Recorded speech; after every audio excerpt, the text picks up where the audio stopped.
Brent with the Neighborhood Ambassadors. I am making this video this morning, beautiful Friday morning, just to kind of talk a little bit about some of the off-market deals that we've been able to get, and some different prospecting techniques that we've been using to get some off-market properties for not only our investor clients, but also for just our regular traditional buyer clients.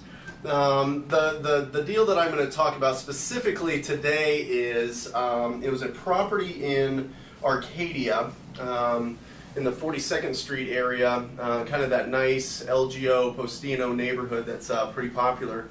And what we did, the prospecting technique that we did that day was we went out and we actually knocked on everybody's door.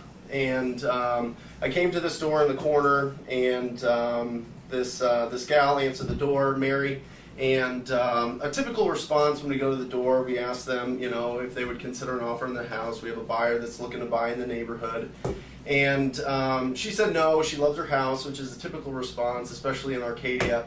And so, I asked her if she knew if any of the neighbors were thinking about selling their house, and she thought for a second, and then she said, well, I've been caretaking for a property that's 3 doors down. The owner of the property actually lives in New York and has for the last 3 years. And I said, well, do you think that she would consider a cash offer on the house? And she said, well, yeah, I think she would, but I don't think you'll pay what she wants. And I said, well, how much does she want? And she said, well, I think she wants like $150,000. So if you're not familiar with Arcadia, $150,000 for a single-family house in a nice neighborhood in Arcadia is a no-brainer. So I rushed back to the office. I talked to my client, and so I was at her door in the morning. By that afternoon, I had the contract in hand, and I had a $10,000 earnest deposit to purchase the property. So by that evening, I got a call from the actual owner from New York, and she said that 100% she's going to take it. We had the proof of funds showing that our buyer could buy cash, and so she was ready to go. There was a couple logistical things that we had to take care of. They had a lot of personal property in the home, so we were able to help them clear it out, and we were able to close on the property for our investor.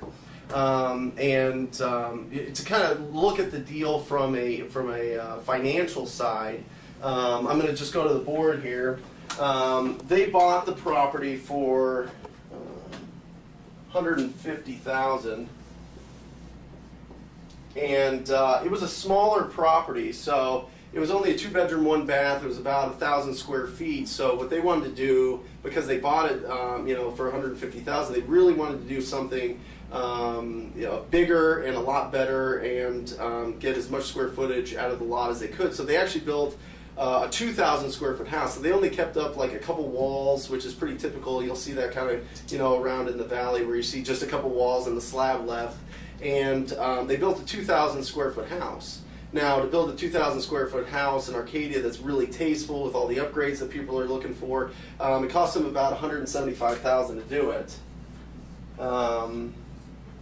That's really nice. I mean, typically you're not going to do a flip or a rehab for $175,000. It depends on price point, but for that, they put a sign in the yard, coming soon, and before it even hit the market, before any of the finishes were even in the property, they were able to get an offer for $450,000. So, you break it down. It's the 150, 175. It puts you about 325. They sold it for 450. I'm gonna use green because that's the color of money. And they actually, 125,000 in kind of the gross profits. Obviously, there's sales costs involved there, and some other miscellaneous holding costs and whatnot, permits and all that. But it was a really good deal for them, and we were really excited to get that by just going out to the neighborhood and talking to the neighbors. We were able to just go out, find a property that was totally off market. The seller didn't necessarily have their hand raised and say, yeah, I want to sell this house, or, and we just were able to put it together. And, through a lot of the different prospecting techniques that we're using right now, we're able to do that about once a week. Find a good off-market property that our investors are looking to purchase. So we'd like to get more than that, but we're still tinkering with different what works the best. But if you have any questions about this specifically, or just about investing, or about doing some flips in the Phoenix, in the Arcadia, Biltmore, or Central Phoenix area, please email me at brent@greenstreetrealty.com. That's brent@greenstreetrealty.com. Love to talk to you. If you're an investor, you want to get a shot at some of these off-market properties, please email me or find my number, and we'd love to help. All right, talk to you soon.